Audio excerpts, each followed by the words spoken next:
Hello everyone, नमस्कार। Welcome back again to Proxy Gyan. मैं आपका एजुकेटर सैयद शाहबाज दिल से स्वागत करता हूं हमारे प्रॉक्सी ज्ञान यूट्यूब चैनल पे। तो आज हम लोगों ने जो डिसाइड किया है दोस्तों कि हम जैसा कि यूपीएफ ईपीएफओ जो एग्ज़ाम्स है वो नज़दीक आ रहे हैं, तो उसके लिए हम लोगों ने क्या किया, एक कंप्लीट फ्री कोर्स लॉन्च करने वाले हैं हमारे यूट्यूब चैनल पे, जो कि विथ 100% सिलेबस कवरेज रहेगा दोस्तों। आपको आप कहीं भी जाने की कोई ज़रूरत नहीं है, कोई भी कोर्स आपको ख़रीदने की कोई ज़रूरत नहीं है। जितने भी इंपॉर्टेंट टॉपिक्स है जो ईपीएफओ एग्ज़ाम्स में जो यूपीएससी कंडक्ट करवा रहा है अभी, सो 2 जुलाई को एग्ज़ाम होने वाला है दोस्तों, राइट। तो उससे पहले हम सारे लेक्चर्स रिलेटेड टू, चाहे वो इंडियन इकोनॉमी हो या फिर पॉलिटी हो, क्लियर। और मेन इंपॉर्टेंट जो टॉपिक्स इसमें थोड़े अलग होते हैं, जैसे कि social security in India, okay. And next हो गया हमारा लेबर लॉस के बारे में, ओके। और जो कंपनीज अमेंडमेंट एक्ट्स जो होते हैं उसके बारे में, राइट, कंप्यूटर एप्लीकेशंस के बारे में, सारा कुछ, ओके। तो ऐसा मान लीजिए, आप अगर आपने हमारे चैनल को, इस चैनल के जितने भी प्लेलिस्ट में जो वीडियोस आपने देख लिया, तो आप बिना डरे ईपीएफओ का एग्ज़ाम लिख सकते हैं दोस्तों।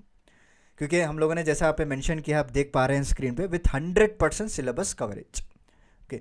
जो भी इंपॉर्टेंट कोर सब्जेक्ट्स होते हैं, जैसे हिस्ट्री ले लीजिए, पॉलिटी ले लीजिए, इकोनॉमी ले लीजिए, social security in India, okay, general accounting and principles, labour laws, okay. तो हमारे दूसरे एजुकेटर्स भी जो है डिफरेंट डिफरेंट टॉपिक्स उन्होंने सेलेक्ट किया है आपके लिए, और इन डिटेल आपको पढ़ाया जाएगा। बट मेरे जो टॉपिक्स हैं मैं आपको क्लियर बता देता हूँ। मैं आपको हमारे जो मेरे वीडियोस में आपको इंडियन इकोनॉमी पढ़ाऊँगा दोस्तों, ठीक है। उसके बाद हम जाएंगे हिस्ट्री के पास, जो कि वेरी इंटरेस्टिंग टॉपिक होता है history, and one of my favourite subject also history. उसके बाद हम पढ़ेंगे दोस्तों कंप्यूटर एप्लीकेशंस के बारे में, एंड जनरल अकाउंटिंग प्रिंसिपल्स के बारे में भी हम पढ़ेंगे, जो कि वेरी इंपॉर्टेंट टॉपिक होता है ईपीएफओ के पार्ट ऑफ व्यू में। तो buckle up your seats, okay. And तैयारी जो कर रहे हैं आप, तो इस वीडियो से अगर आप देखेंगे, इन डिटेल में मैं पढ़ाऊंगा, क्योंकि इकोनॉमिक बहुत ही वास्ट सब्जेक्ट होता है। इसमें थोड़ा बैंकिंग का पार्ट भी होता है, और कुछ कई सारे इंपॉर्टेंट टर्म्स होते हैं जो डायरेक्टली आपको यूपीएससी में जो एमसीक्यूज़ के फॉर्म में पूछ सकते हैं, तो उसको भी आज हम कवर करेंगे। धीरे धीरे मैं सारे लेक्चर्स कवर करूँगा, क्योंकि वन लेक्चर में it will take lot of time. अगर आप चाहते हैं तो हम इसको कंपाइल करके भी एक वीडियो डाल देंगे आपके लिए, ओके। तो चलिए शुरू करते हैं। एंड शुरू करने से पहले एक छोटा सा आपको मैं अपडेट देना चाहता हूँ कि आप हमारे चैनल में एज ए मेंबर ज्वाइन हो सकते हैं दोस्तों, क्लियर। तो जैसे आप सभी लोग जानते हैं कि हम हर महीना जो है स्पीडी करंट अफेयर्स की किताब कवर करते हैं, ओके। जो मैं ही आपको पढ़ाता हूँ स्पीडी करंट अफेयर्स की किताब। तो अभी हम लोगों ने क्या किया कि जो मेंबरशिप है उनके लिए फुल वीडियोस एक्सेस प्रोवाइड किए हैं। अगर आप ज्वाइन होना चाहते हैं तो जो इसका लिंक है वो डिस्क्रिप्शन में मैंने आपको दे दिया है, वहाँ पे आप जा सकते हैं। मिनिमम कॉस्ट ओनली 50 रुपीज़ का कॉस्ट रहेगा, जहाँ पे आपको कई तरह के पर्क्स मिलने वाले हैं। पहला तो आपको फुल एक्सेस ऑफ वीडियोस रहेगा फॉर स्पीडी करंट अफेयर्स, चाहे वो वन लाइनर हो, चाहे वो एमसीक्यूज हो, राइट। उसके साथ साथ आपको जो है फोर्टनाइटली हम लोग सेशन कंडक्ट करेंगे दोस्तों, जहाँ पे आप लाइव आपसे बात किया जाएगा। जी हाँ, आपके लाइव डाउट्स लेंगे हम, और जो भी आप बुक्स रिकमेंड कर रहे हैं उस पर हम काम करेंगे, और उस पर हम लेक्चर्स बनाएंगे, राइट। कई और डिफरेंट कई तरह के पर्क्स आपको दिए जाएंगे इसमें। तो देर किस बात की, अभी जो है लिंक अब डिस्क्रिप्शन में मौजूद है, जस्ट आपको क्लिक करना है, 50 रुपीज़ में ज्वाइन हो जाइए, क्योंकि 1 मंथ की मेंबरशिप 50 रुपीज़, हम तो सिर्फ 1 घंटे 2 घंटे में उड़ा देते हैं, right. So very minimal cost हमने रखा है आप लोगों के लिए। तो चलिए शुरू करते हैं दोस्तों। जैसा मैंने कहा कि मेरा जो टॉपिक है वो इंडियन इकोनॉमी रहेगा, ठीक है। तो चलिए शुरू करते हैं। तो शुरू करने से पहले मैं थोड़ा जो है आपको आइडिया बता देना चाहता हूँ कि हम क्या क्या कवर करने वाले हैं इस इंडियन इकोनॉमी का जो हमारा सीरीज़ रहेगा, जो मैं आपको पढ़ाने वाला हूँ। थोड़ा मैं हाइलाइट्स आपको बता देता हूँ। देखिए, पहले हम शुरुआत करेंगे दोस्तों क्लासिफिकेशन ऑफ इकोनॉमी से, ठीक है, कि इकोनॉमी किस तरह से डिवाइड की गई है। प्राइमरी सेक्टर हो गया, टेरिटरी सेक्टर, सेकेंडरी सेक्टर, उसके बारे में हम पढ़ेंगे। उसके बाद हम जाएंगे दोस्तों नेशनल इनकम के पास, ठीक है। ये भी एक इम्पॉर्टेंट टॉपिक होता है, जो कि कई सारे एमसीक्यूज क्वेश्चंस इसमें पूछे जाते हैं कि नेशनल इनकम किस तरह से कैलकुलेट किया जाता है, what is GDP, what is GNP, right, और एनएनपी क्या होता है, सब कुछ हम बेसिक डिफरेंस के साथ पढ़ेंगे। नेक्स्ट हमारा जो टॉपिक रहेगा दोस्तों इसमें, दैट इज़ इंडियन पॉपुलेशन के बारे में मैं आपको बताऊंगा, ओके, कि किस तरह से हमारा इंडियन पॉपुलेशन ग्रो होते आया है फ्रॉम लास्ट डिकेड से लेकर। उसके बाद हम पढ़ेंगे इकोनॉमिक प्लानिंग के बारे में भी, ओके। सो किस तरह के 5 ईयर्स प्लानिंग किए जाते थे, और फाइनली जब नीति आयोग लॉन्च किया गया था 2015 में, राइट, तो क्या क्या ट्रांसफॉर्म एजेंडा लेकर आए थे उसके बारे में हम पढ़ेंगे। पॉवर्टी और अनएम्प्लॉयमेंट के बारे में बताऊंगा मैं आपको कि इंडिया में किस तरह से पॉवर्टी ग्रो हो रही है और अनएम्प्लॉयमेंट का क्या स्ट्रैटेजीज फॉलो कर रहे हैं लोग कि इसको रोक सके हम अनएम्प्लॉयमेंट, वो हम पढ़ेंगे। एग्रीकल्चर के बारे में हम पढ़ेंगे दोस्तों, क्योंकि agriculture is one of the major contributor to the Indian economy, आप सभी लोग जानते हैं, राइट। उसके बाद हम जाएंगे इंडस्ट्री के बारे में, क्या क्या इंपॉर्टेंट इंडस्ट्रीज़ हैं, क्या क्या स्कोप है इंडिया में हमारे इंडस्ट्रीज़ का। उसके बाद पब्लिक फाइनेंस के बारे में मैं पढ़ाऊंगा आपको। उसके बाद फिजिकल पॉलिसीज़ हम पढ़ेंगे कि किस तरह से फिजिकल पॉलिसीज़ फॉर्म किए जाते हैं, क्या क्या इसके रूल्स एंड रेगुलेशंस हैं। एंड उसके बाद फाइनली हम बैंकिंग सेक्टर में एंटर हो जाएंगे दोस्तों, ओके। क्योंकि बैंकिंग सेक्टर वो भी एक इंडियन इकोनॉमी का ही पार्ट है, जिसमें हम यू हैव कमर्शियल बैंक्स हो गया, या फिर इंश्योरेंस से रिलेटेड, स्टॉक मार्केट के related. And last but not the list, मैं आपको कुछ इंपॉर्टेंट टर्म्स भी आपको बताऊंगा जो कि ऐसा माना जा रहा है कि अभी आने वाले एग्जाम्स में इसके ऊपर क्वेश्चंस पूछे जाएंगे। एंड लास्ट उसके बाद हम लोग जो है एमसीक्यूज भी करेंगे दोस्तों। जो हमने पढ़ा है इसके ऊपर सारे एमसीक्यूज किए जाएंगे, उसमें हम लोग ने प्रीवियस ईयर्स के एमसीक्यूज भी इंक्लूड किए हुए हैं। तो ये हमारा सारा एजेंडा रहेगा, इससे हटकर आपको कोई पूछेगा नहीं एग्जाम में, ओके, डोंट वरी, हम सब कुछ कवर कर रहे हैं वन बाय वन। तो चलिए शुरू करते हैं। पहला टॉपिक जो हमारा है वो क्लासिफिकेशन ऑफ इंडियन इकोनॉमी। तो जैसा मैंने कहा मेरे इंट्रोडक्शन में ही, सो 3 तरह के क्लासिफिकेशंस होते हैं। एक तो हो गया प्राइमरी सेक्टर, दूसरा हो गया सेकेंडरी सेक्टर, ठीक है, और तीसरा हो गया टेरिशरी सेक्टर दोस्तों, ठीक है। देखिए प्राइमरी सेक्टर में क्या क्या आते हैं, एग्रीकल्चर हो गया, फॉरेस्ट्री हो गया, फिशरीज हो गया। Secondary sector is completely related to industrial part, okay, जितने भी इंडस्ट्रियल्स हैं वहाँ से रिलेट होता है, जैसे माइनिंग ले लीजिए, मैन्युफैक्चरिंग ले लीजिए, कंस्ट्रक्शंस हो गया, इलेक्ट्रिसिटी हो गया, गैस एंड वाटर सप्लाई हो गया, सब कुछ यही डील करता है दोस्तों, राइट। सेकेंडरी सेक्टर डील करता है। And last but not the least tertiary sector हो गया, जहाँ पे आपको मेन लोग ये लोग सर्विसेज प्रोवाइड करते हैं, इसे आप सर्विस सेक्टर भी कह सकते हैं, ओके। जैसे कि ट्रेड, होटल एंड रेस्टोरेंट्स की services, transport, storage and communication, banking and insurance हो गया, right, real estate, commercial services, या फिर बीपीओ सेक्टर्स हो गए। ये क्या करते हैं, ये लोग कस्टमर सेटिस्फैक्शन प्रोवाइड करते हैं, they will provide the services, right. तो सारा कुछ जो है आपको टेरिशरी सेक्टर में आता है, राइट। सेकेंडरी सेक्टर में क्या है, it completely related to the industrial, कि आप ऐसे याद कर लीजिए ताकि आपको ईजी रहेगा। एंड प्राइमरी सेक्टर में आपको एग्रीकल्चर, फॉरेस्ट्री, फिशरी, सारा कुछ इसमें इंक्लूड होगा दोस्तों। चलिए नेक्स्ट चलते हैं। सो अभी नेक्स्ट टॉपिक है हमारा नेशनल इनकम, कि नेशनल इनकम क्या होता है। बहुत बार आपने आपके एनसीईआरटी टेक्स्ट बुक्स में आपने पढ़ा होगा, या फिर आप स्कूल्स में पढ़े होंगे नेशनल इनकम के बारे में। It is nothing but it's a monetary value या फिर total value of final goods and services produce bye resident of country, ठीक है। यहाँ पे ये पॉइंट इंपॉर्टेंट है, राइट। तो जितना भी गुड्स एंड सर्विसेज की वैल्यू है जो प्रोड्यूस करते हैं ना हमारे इंडिया में, they must be related to the resident of the country, okay. यहाँ पे आप फॉरेनर की इनकम या फिर फॉरेन एक्सचेंज या फिर आप इन्वेस्टमेंट काउंट नहीं करते, they will count only the residents of the country to calculate the net national product. Depreciation of plants and machine used in the production process is deducted, okay. अगर आपको कोई किसी चीज़ का एक नेट नेशनल प्रोडक्ट कैलकुलेट करना है, तो calculate करते वक्त वो लोग क्या करते हैं, वो अपने जो मशीन्स की जो डिप्रिशिएशन होता है, क्योंकि देखिए 1 साल 1 ईयर तक एक मशीन यूज़ की जाएगी, तो सेकेंड ईयर में उसका जो लाइफ होता है मशीन की वो रिड्यूस हो जाती है दोस्तों, okay. So it is not as much efficiency as when compare to the first year. तो इसीलिए क्या करते हैं, ये मशीन का जो डिप्रिशिएशन होता है उसको माइनस कर देते हैं ताकि हमको करेक्ट वैल्यू पता चले, right. So important feature of national income क्या है, national income is calculate for normally financial year, जो कि अप्रैल 1 से लेकर 31 मार्च तक होता है हमारा हर साल। And national income is a monetary value of final goods and services, अभी मैंने आपसे डिस्कस कर लिया। और यहाँ पे आपको depreciation of plant and machineries को डिडक्ट कर दिया जाता है ताकि हमको एग्जैक्टली वैल्यू मालूम हो सके। क्लियर? चलिए, सो समझ में आ गया। आई होप कि आपको नेशनल इनकम समझ में आ गया होगा। Monetary value of final goods and services produce bye, this is very important point, residents of the country. चलिए अभी हम डिफरेंट कॉन्सेप्ट्स देखते हैं नेशनल इनकम के। ये लफ्ज़ आपने बहुत बार सुना होगा दोस्तों, जीडीपी, ओके। कई आर्टिकल्स में आपने सुना होगा, बुक्स में पढ़े होंगे आप, या फिर न्यूज़पेपर्स में देखा होगा, या फिर मेन जो बजट होता है, बजट एनालिसिस में तब आपने सुना होगा। So GDP is nothing but it's a monetary value of final goods and services produced in the country, and in GDP income generated by foreigner is also included। समझ में आ गया डिफरेंस दोनों के बीच में? नेशनल इनकम और GDP का जो डिफरेंस है समझ में आ गया आपको? नेशनल इनकम में जो है जो भी इनकम होती है ना फॉरेनर्स के द्वारा, वो इंक्लूड नहीं की जाती, जीडीपी में they will include it, but the income generated by nationals of the country outside the country is not included. Suppose मान लीजिए हमारा कोई व्यक्ति कुवैत में है, दुबई में है, क़तर में है, वहाँ पे वो कमा रहा है, वहाँ पे अर्न कर रहा है, तो उसकी जो इनकम है वो यहाँ पे कैलकुलेट नहीं की जाती।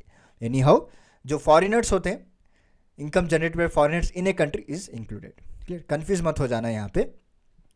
नेक्स्ट, नेट डोमेस्टिक प्रोडक्ट की बात करें, it is a net value of GDP after detecting the depreciation of plant and machinery from GDP दोस्तों। ठीक है, सो एनडीपी का मतलब क्या है, NDP is equal to GDP minus depreciation. Okay, depreciation मैंने जैसे आपको बताया, एग्जाम्पल दे के बताया मैं आपको, एग्जाम्पल मैंने दिया था आपको कि किस तरह से डिप्रिशिएशन निकाला जाता है, क्योंकि एक साल में जो मशीन काम करती है, सेकेंड ईयर में उसका परफॉर्मेंस, उसकी एफिशिएंसी क्या होती है, कम हो जाती है। तो whatever the deficiency has been reduced, उसको हम डिप्रिशिएशन कंसिडर करते हैं और माइनस कर देते हैं, ताकि हमको करेक्ट वैल्यू पता चले। okay? उसके बाद आता है ग्रॉस नेशनल प्रोडक्ट। ये भी जो है मॉनेटरी वैल्यू है, final goods and services produce by the resident in of a country in year. Difference between GDP and GNP की बात करें, देखिए जीडीपी में क्या होता है, goods and services produce in countries added whether it's produce by the residents of country और foreigners. Okay, ये डिफरेंस मैंने पहले बता दिया आपको, क्योंकि जीडीपी में जो है फॉरेनर्स भी इंक्लूड होते हैं। This is also very very important. Okay, GDP में फॉरेनर्स इंक्लूड होते हैं, राइट। सो जीएनपी पे they do not include any foreigners. चलिए नेक्स्ट है हमारा नेट नेशनल प्रोडक्ट दोस्तों। So net national product, it is a value of GNP after detecting depression of plant and machineries. So GNP में, अभी जैसा मैंने कहा कि आपको जीएनपी में क्या करते हैं लोग, फॉरेनर्स की इनकम इंक्लूड नहीं करते, बट जीडीपी में फॉरेनर्स की इनकम इंक्लूड करते हैं। ये बेसिक डिफरेंस है, आप याद कर लीजिए। ठीक है, जैसा हमने नेट नेशनल प्रोडक्ट देखा है, जैसा पहले मैं आपको दिखाता हूँ, यहाँ पे देखिए। ओके, ग्रॉस नेशनल प्रोडक्ट हमने देखा है ना, net domestic product, NDP is equal to GDP minus depreciation. उसी तरह एनएनपी भी एक होता है, उसे हम क्या कहते हैं, नेट नेशनल प्रोडक्ट कहते हैं, जहाँ पे जीएनपी से डिप्रिशिएशन को अगर हम निकाल देंगे, अगर माइनस कर देंगे, will gate net national product. Next, इसमें जो है दो तरह के फैक्टर्स होते हैं, एक एनएनपी एट मार्केट कॉस्ट में कैलकुलेट किया जाता है, मार्केट प्राइजेस में कैलकुलेट किया जाता है, और एनएनपी एट फैक्टर कॉस्ट पे कैलकुलेट किया जाता है दोस्तों, दो होते हैं। ठीक है, अगर एनएनपी एट फैक्टर कॉस्ट की बात करें, it is a value of NNP when the value of goods and services taken at the production cost, यानी किसी गुड्स एंड सर्विसेज की आप बना रहे हैं फैक्ट्री में, तो उसका प्रोडक्शन कॉस्ट पे अगर आप कैलकुलेट करेंगे, कितना कॉस्ट पड़ रहा है, मतलब कितने रॉ मटेरियल्स हमने यूज़ किया, कितना खर्चा हमको लगा, और एक मटेरियल पूरा बन के आया तो कितना कॉस्ट हमको लगा, तो प्रोडक्शन कॉस्ट पे कैलकुलेट किया जाता है, इसको हम NNP at factor cost. Market prices की बात करें, it is a value of NNP at consumer point दोस्तों। उसके बाद जब एक गुड्स बन जाता है तो उसको ट्रांसपोर्टेशन का चार्ज, कई तरह के टैक्सेस लगाए जाते हैं, इंट्रास्टेट, इंट्रासिटी, न जाने क्या क्या टैक्सेस लगाए जाते हैं, मतलब कंज्यूमर तक जब जाएगा ना प्रोडक्ट ए, तो उस वक्त इसका प्राइस क्या होगा, वो एनएनपी एट मार्केट प्राइस होता है दोस्तों। सो इसमें क्या करते हैं हम लोग, एनएनपी एट फैक्टर कॉस्ट जो होता है ना, जो प्रोडक्शन का हमने ऑलरेडी यहाँ पे कैलकुलेट कर लिया, ओके, तो उसको हम क्या करते हैं, इनडायरेक्ट टैक्सेस लगाते हैं, जो भी टैक्सेस लगाते हैं, माइनस जो भी अगर हमारे को गवर्नमेंट सब्सिडीज़ दे रही है तो सब्सिडीज अप्लाई हो गए। अगर कई तरह के प्रोडक्ट्स होते हैं जहाँ पे सब्सिडीज अप्लाई नहीं होती है, ओके, तो उस वक्त सब्सिडीज निकाल देते हैं। अगर दे रहे तो will just do that and will get NNP at factor market price. ठीक है, समझ में आएगा। एग्जांपल दे देता हूँ मैं आपको। देखिए, सपोज आप समझ लीजिए एक कार बना रहे हैं, ओके, एक ऑटोमोबाइल इंडस्ट्री है, ओके, सॉरी मेरी ड्राइंग बहुत ही बुरी है दोस्तों, ओके, कार बना रहे हैं। सो कार बनाने के लिए आपको बहुत सारे रॉ मटेरियल्स लगते हैं, राइट, बहुत सारे स्टील्स, अलॉयस, आयरन मेट, बहुत सारे लगते हैं दोस्तों। जब एक कार बन के तैयार हो जाती है तो एनएनपी एट फैक्टर कॉस्ट की बात करें, मान लीजिए इसकी कॉस्ट होती है 5 लाख। ओके, जब वो कंज्यूमर तक जाती है ना, तो उस पर कई तरह के चार्जेस लगते हैं, कि कई तरह के टैक्सेस वगैरह लग के वो गाड़ी हो जाती है 8 lakh. So NNP at market price is nothing but consumer के पास, NNP at factor cost nothing but at the industry point, at the production point. उम्मीद है कि आपको एक कॉन्सेप्ट क्लियर हुआ होगा। तो चलिए आगे बढ़ते हैं। नेक्स्ट है हमारा नेशनल इनकम। जैसे मैंने आपको बताया कि in India net national income eight factor cost, हमने पहले ही डिफिनेशन पढ़ लिया इसका। और रियल नेशनल इनकम क्या होता है, देखिए, रियल नेशनल इनकम में it is a value of national income adjusted for inflation on calculated from सब रेफरेंस पॉइंट।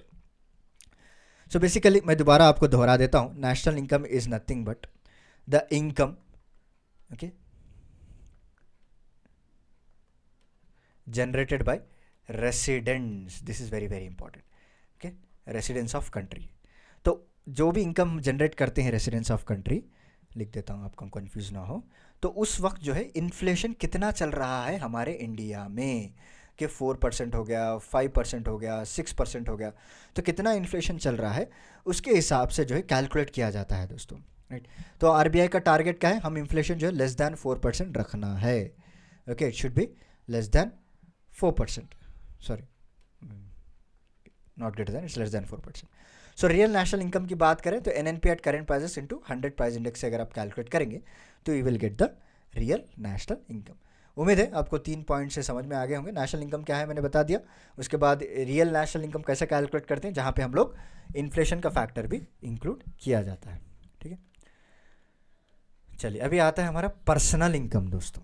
पर्सनल इनकम खुद के हर एक के इंडिविजुअल का अपना पर्सनल इनकम होता है, राइट। इसीलिए इन्होंने लिखा कि it is an income of the resident individual, देखिए ब्रैकेट में क्या लिखा है इन्होंने, individuals of the country, right. तो किस तरह से कैलकुलेट किया जाता है पर्सनल इनकम को, so transfer payments to individual और added to national income, while social security contribution, corporate tax, undistributed profits, ये सब सब्ट्रैक्ट किया जाता है।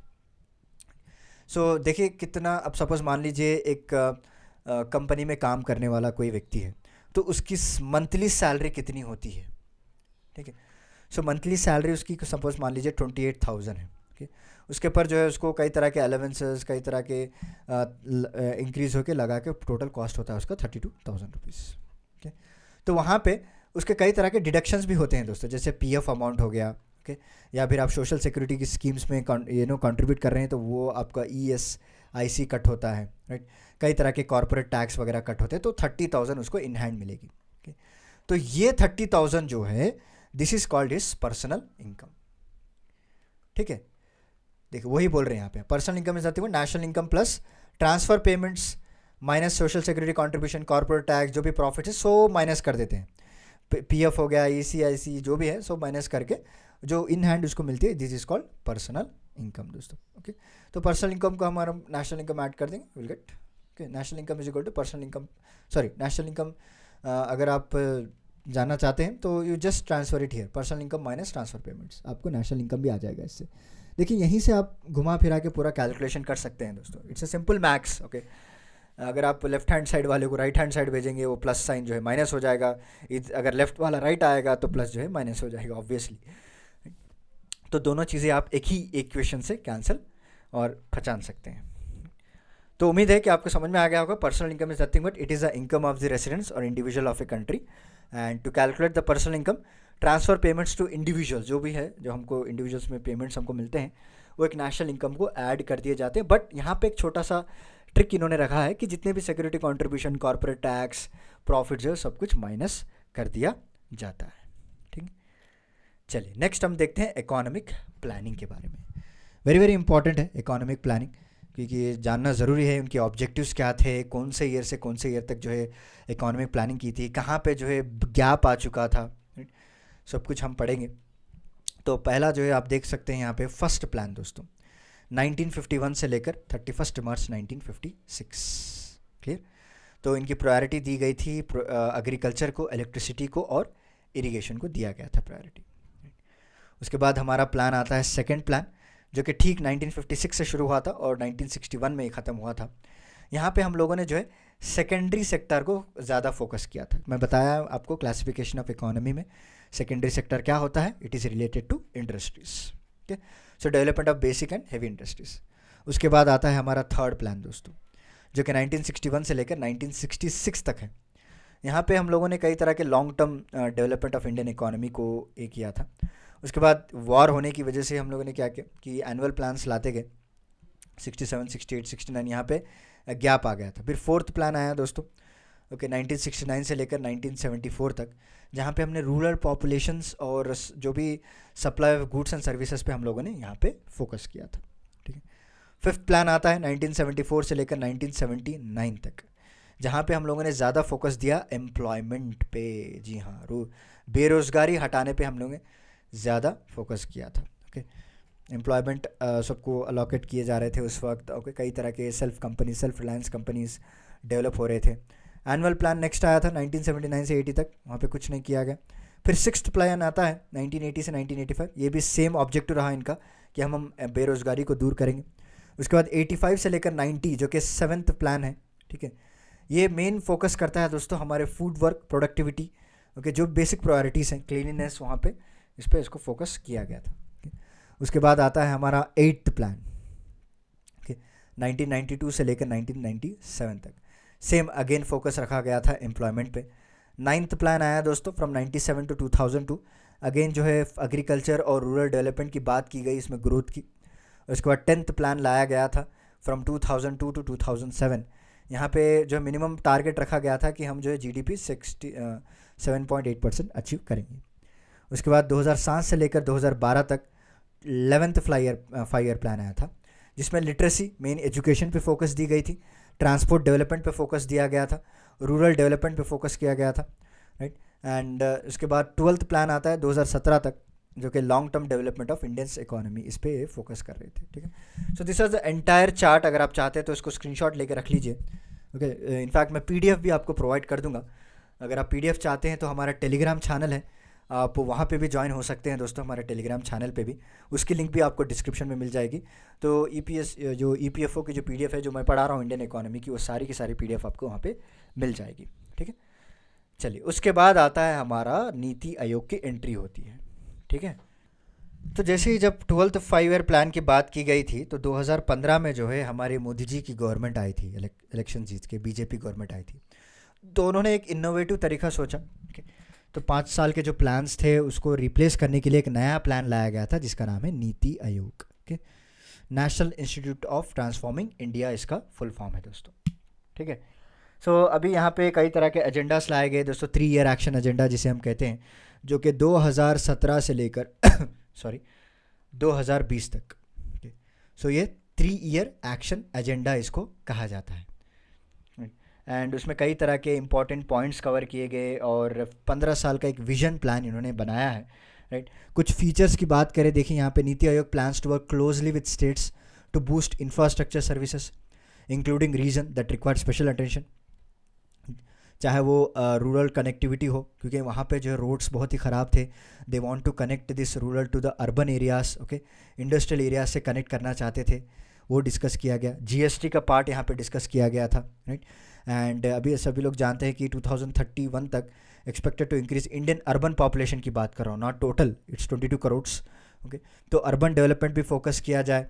एंड चाइना ने जिस तरह से एक लॉन्ग टर्म एजेंडा फोकस रखा था अपने सिटीजन्स के लिए, अपने नागरिक के लिए, उसी तरह का एक प्लान यहाँ पे इन्होंने बनाया है। एंड इसकी डिटेल्स की बात करें, देखिए पहले जो है ये एक सेंट्रलाइज्ड बॉडी है।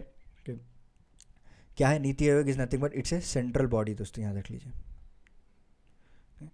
सो जो कि कई तरह के जो इम्प्लीमेंटेशन होते हैं ना, मेन इंपॉर्टेंट बात मैंने भूल गया, सस्टेनेबल डेवलपमेंट, जो हमारा सस्टेनेबल डेवलपमेंट गोल्स है, जो एजेंडा है 2030 तक, उसका इम्प्लीमेंटेशन का काम भी यही देखती है दोस्तों, नीति आयोग ही देखती है, ठीक है। और कई तरह के स्पेसिफिक गोल्स इन्होंने रखा, जैसे कि क्लीन वाटर, स्वच्छ भारत, ओके, आपने देखा स्वच्छ भारत। उसके बाद रिमूविंग हंगर हो गया, ये भी इनका ही एक एजेंडा पॉइंट हो गया।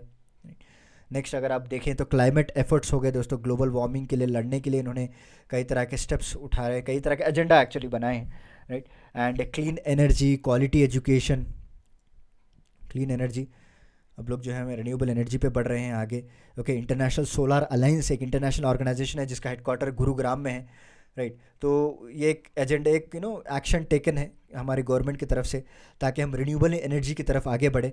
और more than 100 I think 105 countries I think join as of now, एक मिनट, ओके। और ये पहला इंटरनेशनल ऑर्गेनाइजेशन है जो गुरुग्राम में इसको रखा गया था, जिसका हेडक्वार्टर जो है गुरुग्राम में है, ठीक है। क्लीन एनर्जी हो गया, या फिर क्वालिटी एजुकेशंस हो गए दोस्तों। आपने देखा होगा नेशनल एजुकेशन पॉलिसी लाई है हमारे गवर्नमेंट ने, नई पॉलिसीज़ लाई गई हैं, पहले 10+2 था, अभी 5+2+2+2 कर दिया गया है।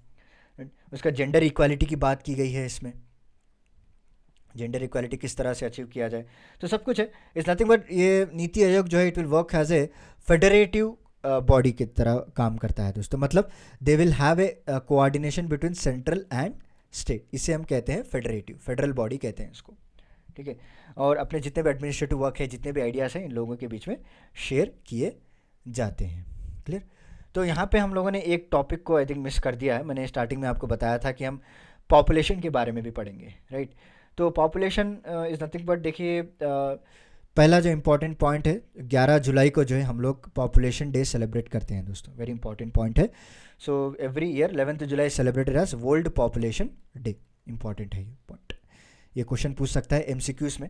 एंड जो पहला सेंसस जो हमारा इंडिया का लिया गया था वो 1872 में लिया गया था दोस्तों। सो किसके द्वारा लिया गया था? इनका नाम है वायसरॉय लॉर्ड मयो, इनका नाम क्या है? लॉर्ड मयो है इनका नाम, ठीक है।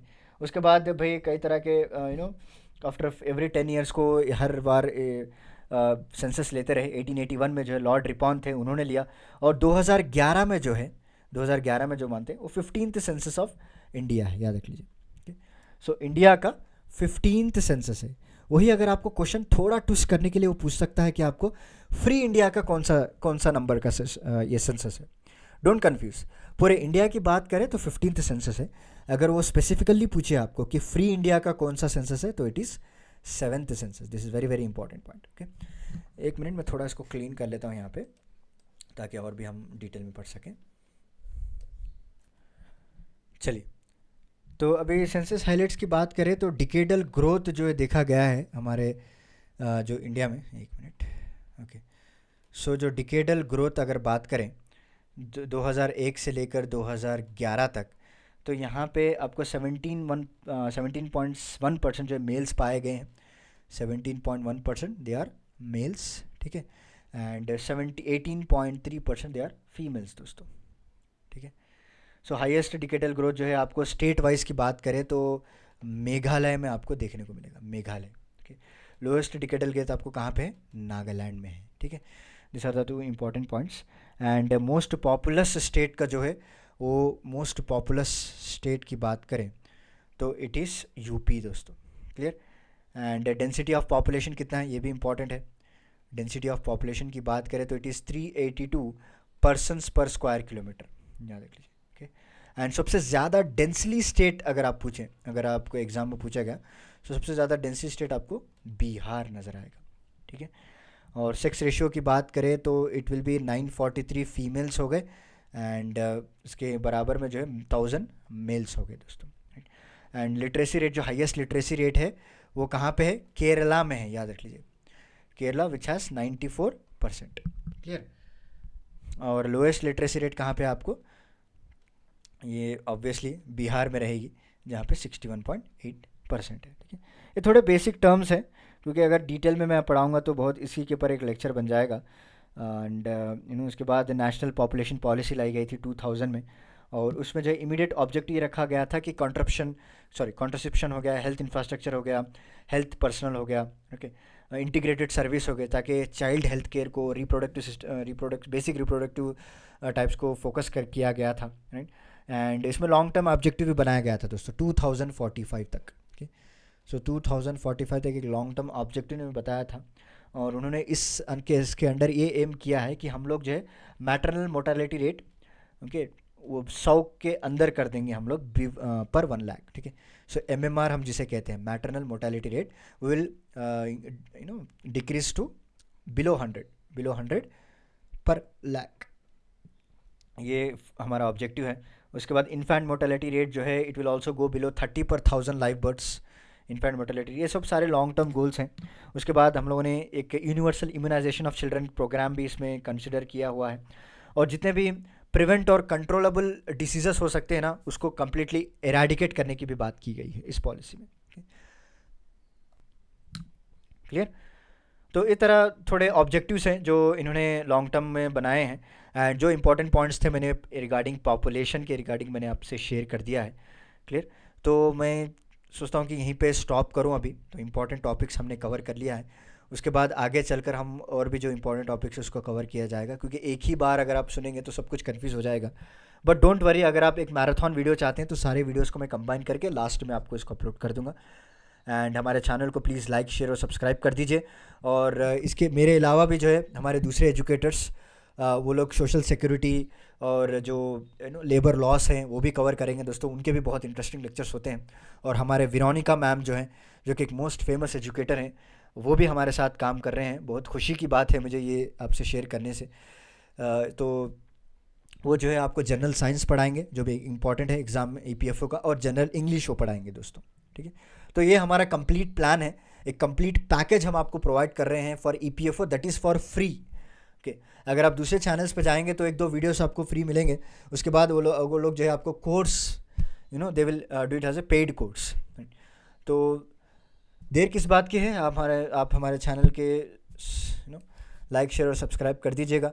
एंड अगर आप मेंबरशिप ज्वाइन होना चाहते हैं, उनके लिए अलग बेनिफिट्स हम लोगों ने डिज़ाइन किए हैं, तो मेंबरशिप भी आप हमारे डिस्क्रिप्शन में जा सकते हैं, वो लिंक मैंने प्रोवाइड कर दिया है, वहाँ पे क्लिक कीजिए, मिनिमम 50 रुपीज़ अमाउंट है, यू कैन ज्वाइन इट। तो चलिए मिलता हूँ मैं आपको अगले लेक्चर में, अगले इसके पार्ट में। तब तक के लिए धन्यवाद दोस्तों, take care, stay safe, stay happy, thank you so much and all the best for your upcoming examination.